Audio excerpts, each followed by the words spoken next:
আমার পূর্বে যিনি অত্যন্ত সুন্দর চমৎকার আলোচনা করেছেন, মনোমুগ্ধকর আলোচনা করেছেন, তত্ত্ববহুল এবং অত্যন্ত গুরুত্বপূর্ণ, যা আমাদের দৈনন্দিন জীবনে আমাদের দরকার। আছে না নাই?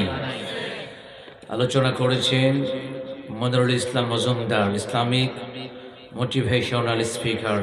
আল্লাহ তাআলা ওনাকে কবুল করেন, ওনার হায়াতে ইলমে আমলে বরকত দান করেন, পড়েন আমিন।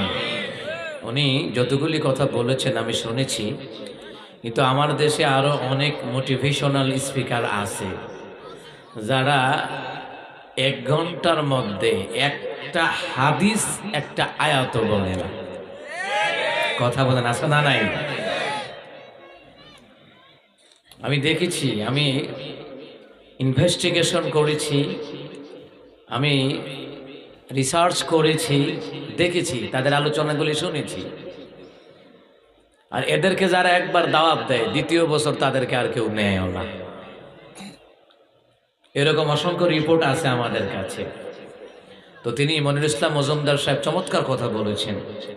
আল্লাহ তাআলা এই কথাগুলি আমাদের দৈনন্দিন জীবনে আমল করার, পালন করার তৌফিক দান করেন। আল্লাহ যেন ওনার ইলমে আমল আল্লাহ পাক বরকত দান করেন। এতগুলি মানুষ আমিন কইলে তো ফ্যান্ডেল কাফাকাফি শুরু করার কথা। আরো জোরে কোন আমিন।